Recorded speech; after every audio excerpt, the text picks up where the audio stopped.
Hello friends, my self Rakesh Gujjar, BAMS second फ्रॉप student in government Ayurveda college Jaipur. तो मैं आज इस वीडियो में बताने वाला हूं जो राजस्थान का जो सेकंड राउंड है आयुष काउंसलिंग का, उसके जो कंप्लीट रूल्स क्या हैं, जो आपको कंप्लीट ध्यान रखने जरूरी है, बहुत ही महत्वपूर्ण है। इसके अलावा जो राजस्थान के अलावा ऑल इंडिया की जो आयुष काउंसलिंग है उसके भी कुछ रूल्स हैं, इनमें कुछ कॉमन है, कुछ डिफरेंस हैं। तो कंप्लीट में इनके बारे में कंप्लीट डिटेल बताने वाला हूँ। आपकी सिक्योरिटी मनी भी जो है वो फॉरफिट हो सकती है, जब्त हो सकती है, ऑल इंडिया में भी, राजस्थान में भी, और आप काउंसलिंग से भी इनएलिजिबल हो सकते हैं। तो आप ये रूल्स है वो बहुत ही अच्छे से ध्यान रखने हैं, क्योंकि फर्स्ट राउंड में आपने कुछ भी गलतियां कर दी थी कि कुछ भी मन मर्जी से सीट फिक्स कर दी थी या भर दिया था कोई भी, या BNYS फिल कर दिया बाद में कि मेरे को कॉलेज चाहिए ही नहीं। बट आप फर्स्ट राउंड में तो कर सकते थे, बट सेकंड राउंड से आप इसमें कुछ से जो इनके रूल्स रहते हैं उनके अकॉर्डिंग आप नहीं कर पाएंगे। आप सीट है आपको अलॉट हो गई तो आपको लेनी पड़ेगी, आप छोड़ नहीं सकते हैं। और भी खतरनाक रूल्स रहते हैं कि आप इनएलिजिबल भी हो सकते हैं सेकंड राउंड में भी, लास्ट तक है ऑल इंडिया के। तो आपके जो भी रूल्स है मैं कंप्लीट बताने वाला हूं, तो वीडियो को द एंड तक देखिएगा। और पहली बार चैनल पर आए हैं तो आपको कंप्लीट इन्फॉर्मेशन ऐसा यूट्यूब पर देखने को नहीं मिलेगी। आपके जो सेकंड राउंड से रिलेटेड रूल्स हैं आपको ऊपर ऊपर से बता दिया जाता है, बट जो भी डिटेल्स है मैं कंप्लीट प्रोवाइड करवाता हूँ। तो चैनल को सब्सक्राइब कर लीजिएगा।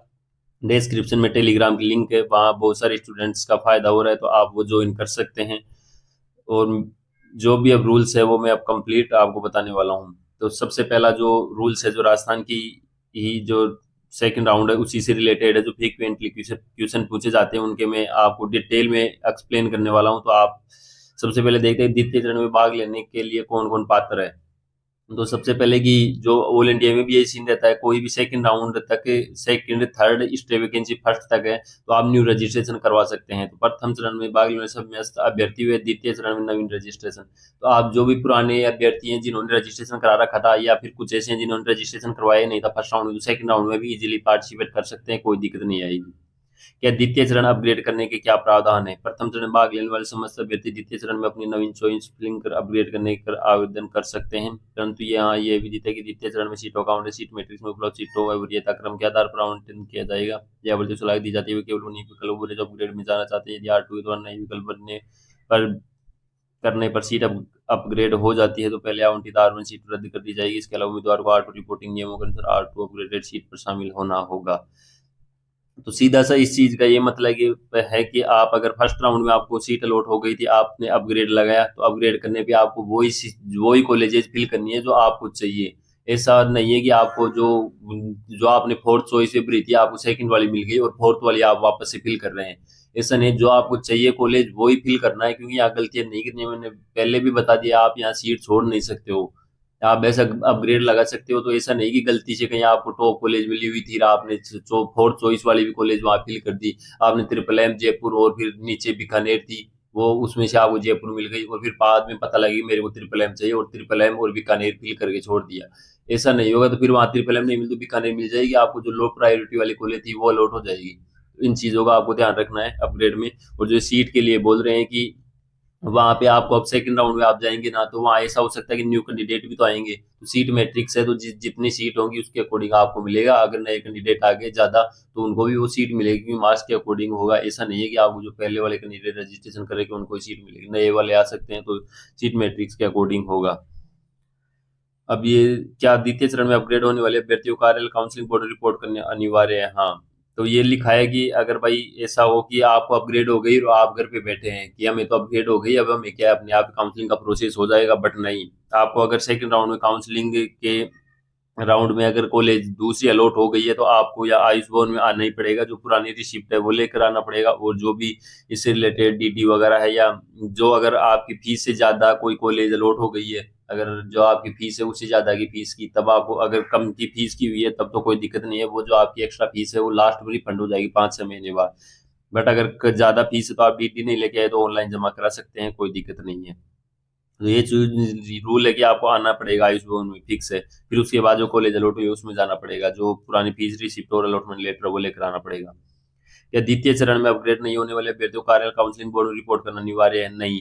यदि किसी अभ्यर्थी का महाविद्यालय परिवर्तन नहीं हुआ है तो कार्यालय काउंसलिंग में रिपोर्ट करना अनिवार्य नहीं हुए, सीधे प्रथम चरण में आवंटित विद्यालय 7 दिन के भीतर रिपोर्ट करें। कि उनको अगर अपग्रेड नहीं हुआ है ना, तो अब वो अब 7 दिन के अंदर है वो वहां पर जाकर के जो पहले मिला हुआ ही जो विद्यालय है वहां रिपोर्ट कर दे। और मैंने बताया था कि अगर आप अपग्रेड लगा रहे हो तो रिपोर्ट मत करो, कोई प्रॉब्लम नहीं होगी आपके। डायरेक्ट। अब सेकंड राउंड में अगर अलॉटमेंट हो जाता है तो ठीक है, नहीं होता है तो फिर आपको जाकर के 7 डेज में रिपोर्ट करना ही पड़ेगा। और हो जाता है अलॉटमेंट तो भी आपको रिपोर्ट तो करना ही है। क्या कोई भर्ती पहले राउंड या दूसरे राउंड से दूसरे राउंड या तीसरे राउंड के दौरान अपग्रेड हो जाती है तो क्या वे सीधे कॉलेज में रिपोर्ट कर सकते हैं? नहीं। तो वही चीज ये बता रहे हैं कि आपको कोई से राउंड में आपका अपग्रेड हो, आप आईस 1 में तो आना ही पड़ेगा, यहाँ से न्यू फीस रिसिप्ट लेकर के जाना पड़ेगा, पुरानी आपको दिखानी पड़ेगी।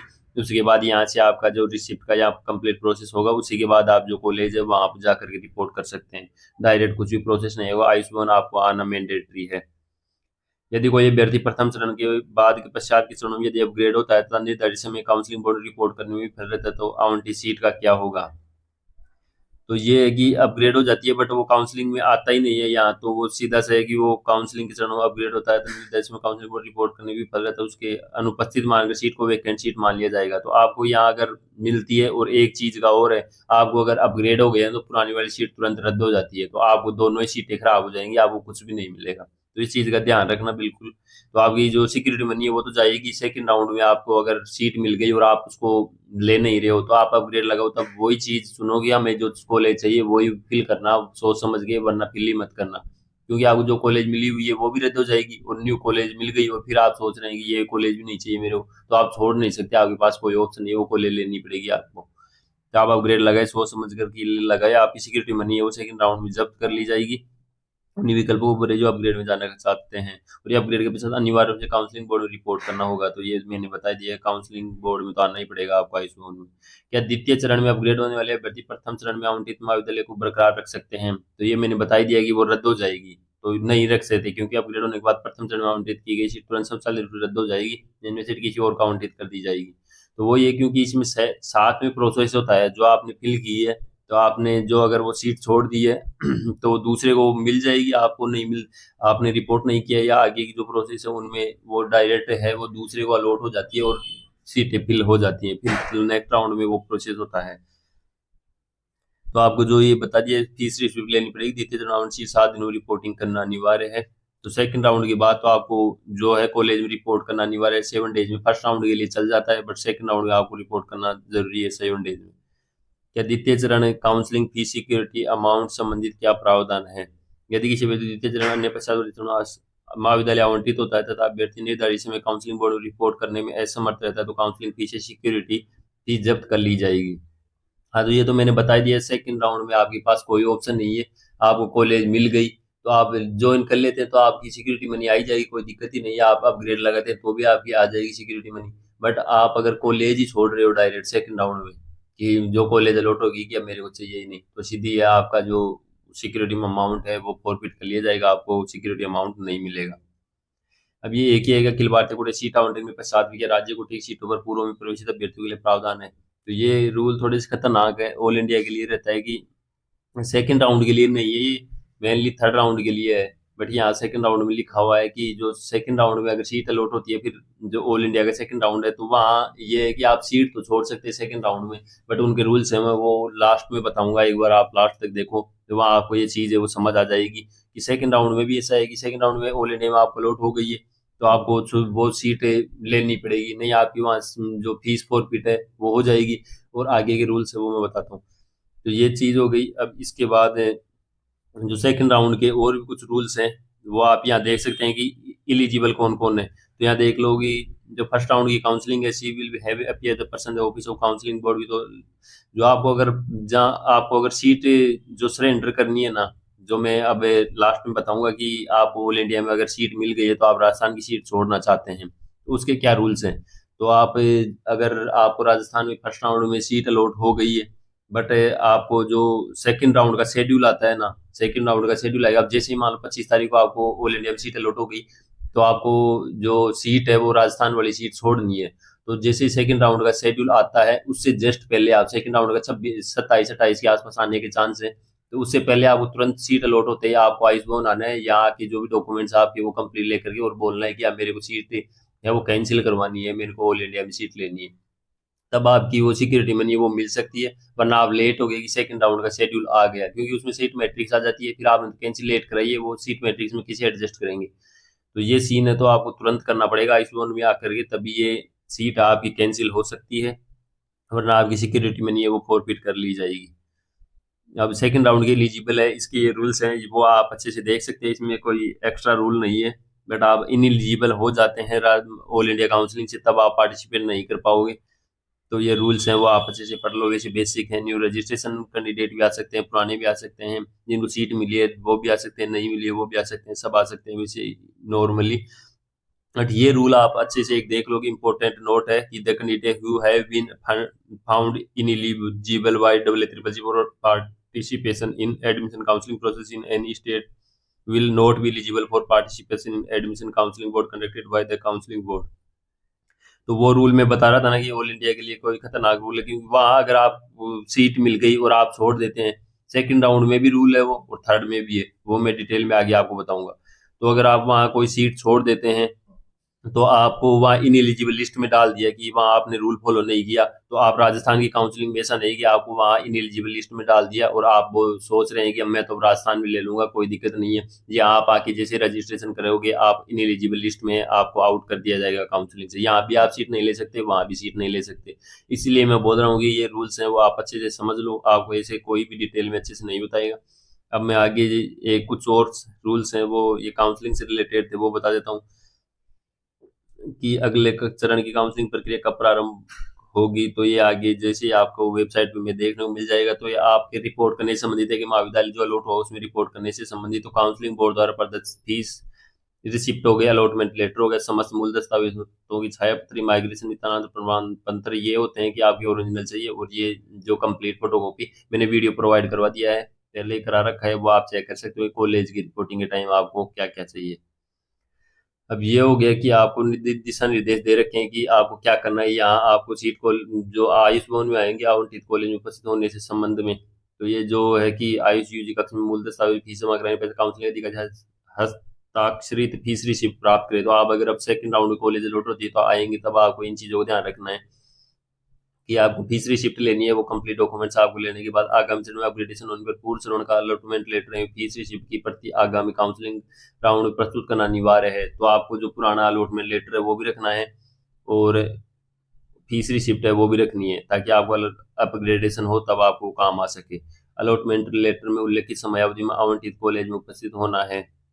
तो आपको जो कॉलेज अलॉट हुए उसमें समयावधि 7 डेज है, उसके अंदर आपको जाना ही पड़ेगा। अलॉटमेंट लेटर फीस रिसिप्ट की प्रतियों में आवश्यक दस्तावेज हैं वो नियत समय तक कॉलेज में उपस्थित होवे। आवंटित कॉलेज में उपस्थित होने के समय अलॉटमेंट लेटर एवं यूजी इन्फॉर्मेशन बुकलेट में उल्लेखित निर्देशों को आवश्यक रूप से पढ़ें। जो मैं बता रहा हूँ वही रूल्स हैं, उनको आप अच्छे से ध्यान रखें। एप्लीकेशन फॉर्म, अलॉटमेंट लेटर की प्रति, नीट स्कोर एवं नीट प्रवेश पत्र की प्रति, फीस रिसिप्ट प्रति भविष्य के लिए आवश्यक रूप से आपके पास ये है कि कंप्लीट डॉक्यूमेंट्स उनकी मैंने पहले भी बताया है कि आपको 10, 20, 100, 50 रुपए से कुछ नहीं होगा। 3 फोटो कॉपी तो मिनिमम कराओ, या फिर 4 फोटो कॉपी करा सकते हो तो 4 भी करा के रख सकते हो। एक फोटो कॉपी आपके आईफोन में, एक फोटो कॉपी आपकी कॉलेज में, एक आपके पास खुद के पास होनी ही चाहिए। तो आप क्यों परेशान हो रहे हो, 3, 4 फोटो कॉपी करा लो, आपकी जरूरत पड़ती रहेगी आगे, क्योंकि आपके ओरिजिनल डॉक्यूमेंट्स परमानेंटली आपके यहाँ कॉलेज में सबमिट हो जाएंगे, उसके बाद आपको नहीं मिलेंगे। तो आपके पास खुद के पास भी तो होना चाहिए, मोबाइल में सभी ओरिजिनल डॉक्यूमेंट्स की फोटो होनी चाहिए, और जो आपके पास वो फोटो कॉपी है वो भी आपके पास होना चाहिए सेट। द्वितीय चरण में काउंसलिंग शेड्यूल जारी होने के दिनांक से पूर्व तो प्रथम चरण में आवंटित सीट को सरेंडर किया जा सकता है, केवल ऐसी स्थिति में ही काउंसलिंग फीस रिफंडेबल होगी। जो मैंने पहले भी रूल आपको बताया है कि आपको अगर सीट को सरेंडर करना है कि छोड़ना है, तो आप सेकंड राउंड का जो शेड्यूल आएगा उससे पहले ही आप सरेंडर कर सकते हो। जो आपको आयुष भवन में आना पड़ेगा और बोलना पड़ेगा यहाँ, तभी होगी, क्योंकि सेकंड राउंड का शेड्यूल 26, 27 तक आने वाला है। तो उससे पहले आप छोड़ सकते हो फर्स्ट राउंड की सीट, क्योंकि आपने ज्वाइन कर लिया है, उसके बाद ही बोल रहा हूँ मैं, फ्री एग्जिट है तो कोई दिक्कत ही नहीं है, तभी आपकी फीस मिलेगी। वरना सेकंड राउंड का शेड्यूल आ गया तो फीस जीरो चांस है, फिर मिलेगी नहीं आपकी फीस सिक्योरिटी। सभी अभ्यर्थी आगामी चरण में अपग्रेडेशन कर सकते हैं, इसे तो आगामी काउंसलिंग शेड्यूल के अनुसार पुनः चॉइस फिलिंग करनी होगी। आपको उससे अपग्रेडेशन के लिए आपको कुछ नहीं करना होता है, डायरेक्ट सेकंड राउंड में आपको जाना है और जो भी आपकी रिक्वायरमेंट्स है वो पूरी करनी है, कुछ नहीं करना, डायरेक्ट चॉइस फिलिंग करनी है। तो चॉइस फिलिंग के लिए मैं बार बार इस चीज पर जोर दे रहा हूँ कि आपको जो कॉलेज चाहिए वो आपको फिल करनी है, बस फालतू की कॉलेज फिल ही नहीं करनी है कि जो हमें चाहिए ही नहीं। फर्स्ट राउंड में आप कुछ भी भर रहे थे, कुछ तो ऐसे स्टूडेंट्स थे जिनके प्राइवेट कॉलेज फिल कर दिए और कि मेरे को चाहिए ही नहीं, फिर फिल ही क्यों की थी। इससे चीजें तो सेकंड राउंड में आप ये चीजें मत करना, वरना आप कोई ऑप्शन ही नहीं है आपके पास, छोड़ ही नहीं सकते। अब आपने गलती से कहीं प्राइवेट कॉलेज फिल कर दी तो थर्ड में आपको गवर्नमेंट मिल सकती थी, बट प्राइवेट फिल कर दिया, वो मिल गई, अब उसको आप छोड़ भी नहीं सकते हो, छोड़ोगे तो आपकी सिक्योरिटी मनी जाएगी। तो ये रूल्स हैं। या फिर आप 2 लाख 6 हजार रुपये जमा कराओ, कितने खतरनाक हैं कि रूल्स हैं, आपको अगर पता ही नहीं है तो आपकी कितनी गलती हो सकती है बड़ी। सभी भर्ती आगम चरण ने ये बोल दिया, कॉलेज की निर्धारित फीस से अधिक जमा राशि का रिफंड काउंसलिंग। अगर आपके जैसे पहले आपको मान लो प्राइवेट कॉलेज अलॉट हो गया है, अब उसकी फीस दे रखी है, अब आपको जैसे गवर्नमेंट कॉलेज अलॉट होती है या ऐसी कॉलेज अलॉट होती है जिसकी फीस कम है, तो जो फीस एक्स्ट्रा थी वो आपको लास्ट में काउंसलिंग का प्रोसेस कंप्लीट हो जाएगा 5-6 महीने मार्च अप्रैल के पास वो रिफंड हो जाएगी। अब ये जो AA CCC के रूल्स हैं वो थोड़े खतरनाक रूल्स हैं, जो मैं आपको एक कंप्लीट बता देता हूँ। फर्स्ट राउंड के जो रूल्स हैं वो हो गया है, फर्स्ट राउंड में कोई भी रूल्स वैसा रहता ही नहीं है क्योंकि फ्री एग्जिट रहता है। अब इसके सेकंड राउंड में आप जाएंगे ना, यहाँ आपको दो ऑप्शंस रहते हैं कि विलिंग, आपने अपग्रेडेशन करवाया फर्स्ट टू सेकंड, तो ये है कि willingness for upgradation round to में आप अपग्रेडेशन कराया तो आपने या तो यस या नो। नो में है कि आपने जो कंटिन्यू स्टडी इन R1 जो इंस्टीट्यूट आप स्टडी कर रहे हैं, कोई दिक्कत नहीं, आपको जो कॉलेज अलॉट हुई उसमें स्टडी कर रहे हैं, बट आप अपग्रेडेशन कराना चाहते हैं तो सेकंड राउंड में आपको फिर से चॉइस फिलिंग करनी पड़ेगी। चॉइस फिलिंग आपको दोनों ही काउंसलिंग में कंप्लीट करनी ही पड़ेगी, कोई ऑप्शन नहीं है आपको दोबारा से, क्योंकि जो पुरानी है वो नल एंड अवॉइड हो जाती है कि खाली हो जाती है, वो जीरो रहती है। आप अगर चॉइस फिलिंग नहीं करते हो तो इसका मतलब कि आपका काउंसलिंग पार्टिसिपेट ही नहीं किया है। जो कॉलेज मिली है पहले आपको या नहीं मिली है, वो या आपका जो स्टेटस रहता है। अब इसमें दो रूल्स हैं कि आपको जो सीट सीट अलॉटमेंट है वो सेकंड राउंड में, मान लो एक सीट अलॉटमेंट आपने अपग्रेडेशन लगाया सेकंड राउंड में, तो सीट अलॉटमेंट नहीं हुआ है, तो नहीं हुआ है उसके रूल्स में आपको बता देता हूँ। तो अब आपको कि जो ऑल इंडिया का सेकंड राउंड था वहाँ आपको कॉलेज अलॉट नहीं हुआ है, तो उसमें not allotted participate in R3 HVR as per eligibility criteria. आपको अगर कॉलेज वो अलॉट नहीं हुआ है कि जो आपने अपग्रेडेशन लगाया था सेकंड राउंड में, या तो कि अलॉट ही नहीं हुआ है या फिर आपका अलॉट नहीं हुआ, पहले तो ये देख लो कि तो वो अलॉट नहीं हुआ तो सेकंड और थर्ड राउंड में एलिजिबिलिटी क्राइटेरिया के अनुसार इजीली पार्टिसिपेट कर सकता है सेकंड या थर्ड में, कोई दिक्कत नहीं है। वो डायरेक्ट न्यू चॉइस फिलिंग करेगा और कॉलेज अलॉट होती है तो ले लेगा। If not upgraded then also R2 rules applicable. अगर आपको अपग्रेड नहीं होती है तो जो R2 रूल्स है वो आप पर एप्लीकेबल होंगे, क्योंकि आप R2 रूल में तो चले गए हो ना कि सेकंड राउंड का रिजल्ट आ गया है, तो आप ऐसे ही कैंडिडेट माने जाएंगे कि आपने सेकंड राउंड में मान लो न्यू ही रजिस्ट्रेशन किया था या फिर जो आपको कॉलेज अलॉट हो गई है या नहीं हुई है, बट वो फर्स्ट वाली तो टाइम पीरियड ज्यादा हो गया ना, सेकंड के जो रूल है वो आप पर एप्लीकेबल होंगे। तो R1 admitted candidate after publication of R2, तो R2 का जब रिजल्ट पब्लिश हो जाता है तब कंप्लीट रूल्स R1 वालों के जो फर्स्ट राउंड था उसमें जो कॉलेज अलॉट हुई थी उन पे भी सेम ही रूल्स लागू होंगे। If not upgraded continue at R1 admitted seat and can participate in R3 by filling new choices. अगर आपकी कॉलेज है वो अपग्रेड नहीं हुई है तो आप R1 सीट है उसको नॉट अपग्रेड नहीं हुई तो continue R1 admitted seat and can participate in R3 by filling new choices. तो उसमें आपको अगर जो अपग्रेड नहीं हुई है सेकंड राउंड, फर्स्ट से सेकंड में भी अपग्रेड नहीं हुई है तो भी आप थर्ड राउंड है तो उसमें भी आप अपग्रेडेशन करा सकते हैं, कोई दिक्कत नहीं है। सेकंड टू थर्ड में भी आप पार्टिसिपेट कर सकते हैं न्यू चॉइस फिल करके अगर मिलती है तो। अब ये रूल है तो ये खतरनाक रूल है, इनको आप ध्यान रखें कि जैसे देख, if not upgraded and does not want to retain R1 joint seat can avail exit with forfeit till 3 days prior to commencement of R3. Such candidates, if willing, are eligible to participate in R3 as we are paying complete fees again as per eligibility criteria of that round.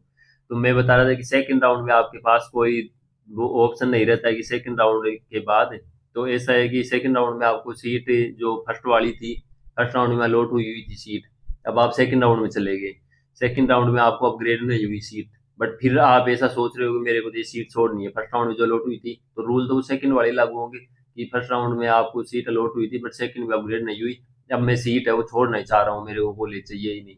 जैसा ऐसा होता है state में आपने seat मिल गई तो आप सोचोगे कि मेरे को ये अपग्रेड भी नहीं हुई थी, मैं ये सीट लूंगा ही नहीं, छोड़ूंगा। तो उसके लिए आपका ये है कि जैसे ही R3 का जो राउंड स्टार्ट होता है ना, आर थ्री की जो डेट दे रखी है तो उससे 3 दिन पहले आपको जो ये सीट है उसको कैंसिल करवाना पड़ेगा। तो आपको जो थर्ड राउंड का स्टार्ट होता है तो उससे 3 दिन पहले आपको ये सीट कैंसिल करवाओगे, तब आपके क्या होगा कि जो सिक्योरिटी मनी है वो तो फॉरफिट होना तय है कि सेकंड राउंड में जो आपको कॉलेज अलॉट हुई है तो वो सिक्योरिटी मनी तो आपकी फॉरफिट हो जाएगी। बट आप ये है कि जो आप थर्ड राउंड है, अगर आपको बाई चांस फिर लगा कि मैं थर्ड राउंड में वापस पार्टिसिपेट करूंगा तो उसके लिए आपको जो सिक्योरिटी मनी है रजिस्ट्रेशन फीस है वो दोबारा से देनी पड़ेगी, तो फिर आप पार्टिसिपेट थर्ड राउंड में कर सकते हो। बट ये बता दिया ना कि आपकी सीट मनी पहले वाली चली जाएगी, फिर आप दोबारा से काउंसलिंग में पार्टिसिपेट कर सकते हो, लास्ट ऑप्शन आपके पास, क्योंकि आपने ये रूल है उसको ब्रेक किया है। तो आप काउंसलिंग में पार्टिसिपेट कर सकते हैं एसबीआर थर्ड में या आर3 में। तो ये हो गया, तो ये रूल आपको अच्छे से समझ आ गया होगा शायद। अब इसके बाद है कि candidate who exit the R one admitted seat with forfeit of counselling fees between the period of 3 days before the commencement of आर3 and till the date of. अब ये हो गया कि जैसे उसकी जो डेट स्टार्ट थी उससे 3 दिन पहले, तो मैं बता दिया 3 दिन पहले आप, 3 दिन हो गए उससे भी पहले आप करते हो अगर सीट को विड्रॉ करते हो कि मेरे को सीट नहीं चाहिए, तब तो आगे जो काउंसलिंग फीस है वो फॉरफिट तो हो ही जाएगी। बट आपके पास ये ऑप्शन रहता है कि आप WSSC के थर्ड राउंड में दोबारा से फीस भर करके और काउंसलिंग में पार्टिसिपेट कर सकते हो। बट अब 3 डेज से भी कम में आप अगर पार्टिसिपेट करो, जैसे आपके स्टार्ट होने वाला था, तो मैं तो 3 दिन पहले बता दिया कि 20 से स्टार्ट होने वाला था, तो आप 16 तारीख को एग्जिट ले रहे हो, तब तो आपकी दोबारा से पार्टिसिपेट कर सकते हो। फॉरफिट तो होना चाहिए, वो सेकंड राउंड में कन्फर्म है ऑल इंडिया में। तो बट अब अगर आप जैसे 20 को थर्ड राउंड स्टार्ट हो रहा है, तो आप 18 को या 19 को कर रहे हो वहाँ पार्टिसिपेट, मतलब आप उसको कैंसिल करवा रहे हो सीट को, तो फिर आप जो ऑल इंडिया की आगे की थर्ड राउंड की काउंसलिंग है उसमें जीरो चांस, आप इनएलिजिबल कर दिए जाओगे, आप पार्टिसिपेट ही नहीं कर सकते हो। जब तक उसका आगे का जो भी टाइम पीरियड रहता है कि 18-20 को अगर स्टार्ट है तो 17 18 19 20 या फिर 21 22 जब तक रिजल्ट आता है, तब तक आप उसमें कभी भी कोई भी एक्टिविटी करते हो, मतलब आप सीट छोड़ते हो, तो आपको डायरेक्टली इनएलिजिबल कर दिया जाएगा। तो ये भी रूल अच्छा है, तो मैंने ये कंप्लीट इसका भी डिटेल बता दिया है। बट इसमें रहता है कि आप जो राजस्थान स्टेट काउंसलिंग है ना, तो उसमें आप एलिजिबल हैं। स्टेट काउंसलिंग में आप सेकंड राउंड में ये गलती करते हो ना, तो आप जो यहाँ लिखा will be eligible for state या UT counselling but ineligible for WSSC counselling. तो आप WSSC तो इनएलिजिबल कर दिए जाओगे, थर्ड राउंड में आप पार्टिसिपेट नहीं कर सकते, बट राजस्थान में तो कर सकते हो। अब राजस्थान में भी नहीं कर सकते, वो रूल मैं आपको बताता हूँ। R1 not upgraded candidates with their seats therefore with the R3 result will become ineligible for central state. They not upgraded candidates withdraw their seats with forfeit their R3 result. R3 जो third round का result है उसके बाद अगर आप third round का वही है कि वो रूल लागू हो जाएंगे। थर्ड राउंड बाई R1 में आपको अलॉट थी, आपने सेकंड में भी अपग्रेड नहीं हुई, थर्ड में आप जा करके और थर्ड राउंड के रिजल्ट के बाद आप बोल रहे हो कि मेरे को सीट छोड़नी है, तो थर्ड राउंड के रूल ही लागू होंगे। तो मैंने बताया कि थर्ड राउंड में कोई ऑप्शन नहीं है आपके पास, वो सीट लेनी ही पड़ेगी, न अपग्रेड हो सकती है। तो आप जो ऑल इंडिया के थर्ड राउंड में जाओ तो बहुत ही सावधानी से जाना, क्योंकि वहाँ पे डायरेक्ट आपको कॉलेज अलॉट हो गई, उसको लेने के अलावा कोई भी ऑप्शन नहीं है। अगर आप सीट छोड़ते हो तो राजस्थान में भी आप सीट नहीं ले सकते हो, ऑल इंडिया में कहीं पे भी कोई सीट नहीं ले सकते हो, वो ये आपका बर्बादी हो जाएगा। तो ये हो गया थर्ड राउंड के रूल्स। अब यहाँ एक चीज और है कि आपने अगर कॉलेज वो ज्वाइन कर लिया था, if not reported counselling fees forfeit, second round में आप है तो अगर कॉलेज अपग्रेड हो गई आपकी सेकंड राउंड में, या आपने न्यू चॉइस फिल की, तो अगर आप रिपोर्ट नहीं करते तो फॉरफिट कर ली जाएगी। If you withdraw if withdrawn with a forfeit 3 days prior to commencement can participate in R3 paying complete fees again। तो वही चीज होगी, आपको अगर सीट छोड़ना है वो वही रूल हो गए जो सेकंड राउंड के बाद की। तो सेकंड राउंड में आप 3 दिन पहले आप करोगे तो आपकी सिक्योरिटी मनी है वो तो मिलेगी नहीं, बट आप एलिजिबल हैं कि आप दोबारा से फीस जमा करके और उसमें पार्टिसिपेट कर सकते हैं। If you withdrawn with forfeit between the period of 3 days, वही इसमें दे रखा है कि अगर वो 3 days फाइनल डेट है उससे 3 days जैसे स्टार्ट वो हो रहा है ना, थर्ड राउंड स्टार्ट हो रहा है, तो वही डेट मैंने बताई थी, थर्ड डे 3 दिन है, 20 तारीख से स्टार्ट हो रही है मान लो, तो उससे 3 दिन पहले कर रहे हो तब तो कोई दिक्कत नहीं है। बट 3 डेज आप 19 20 या फिर 22 23 तक आप विड्रॉ कर रहे हैं सीट को, तो वही रूल हो जाएंगे कि आप जो will be eligible for state UT counselling but ineligible for WSSC UG counselling. तो वही हो गई कि आपको ऑल इंडिया काउंसलिंग में तो पार्टिसिपेट कर लिया जाएगा, बट राजस्थान में इनएलिजिबल रहोगे। बट अब थर्ड रूल वही बात आ गई, third rule R12 candidates with their seats will forfeit their R3 result will become ineligible. वही हो गई कि आप R2 में आपको कॉलेज अलॉट हो गई, बट आप R3 का रिजल्ट आ गया, उसके बाद बोल रहे हो कि मेरे को सीट छोड़नी है, तो वो आपके R3 वाले रूल लागू होंगे। वहाँ आपको R3 में कंफर्म सीट वो जो सेकंड में मिली थी वही लेनी पड़ेगी, आपने अपग्रेड लगाया था तो अलॉट हुई है तो वो लेनी ही पड़ेगी, वरना आप छोड़ते हैं तो आपको स्टेट की आइस काउंसलिंग में पार्टिसिपेट नहीं करने दिया जाएगा। तो वीडियो की लेंथ बहुत ज़्यादा हो गई होगी, बट आपके जो भी कंप्लीट रूल्स थे वो मैंने अच्छे से समझा दिए हैं। फिर भी आपको कोई डाउट है तो आप टेलीग्राम पर मैसेज कर सकते हैं, डिस्क्रिप्शन में लिंक है। चैनल को सब्सक्राइब कर लीजिएगा, कमेंट सेक्शन में पूछ सकते हैं। जो भी रूल्स है वो मैंने अच्छे से बता दिए हैं।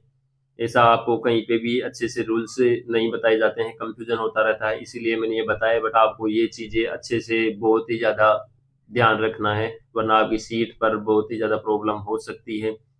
तो आपको अगर जो भी ये चीज़ें समझ नहीं आई अच्छे से, क्योंकि एक बार इतनी चीज़ें आपके दिमाग में नहीं आ पाएंगी, तो आप 2-3 बार वीडियो को देख सकते हैं ताकि आपको कोई भी प्रॉब्लम नहीं आई। तो लास्ट यही है कि इतनी मेहनत लगी वीडियो बनाने में, एक एक चीज टाइम भी लंबा हो गया है, तो आप कम से कम लाइक और सब्सक्राइब तो कर दीजिएगा। मिलते हैं किसी नेक्स्ट इंफॉर्मेटिव वीडियो के साथ, तब तक के लिए जय हिंद और जय भारत।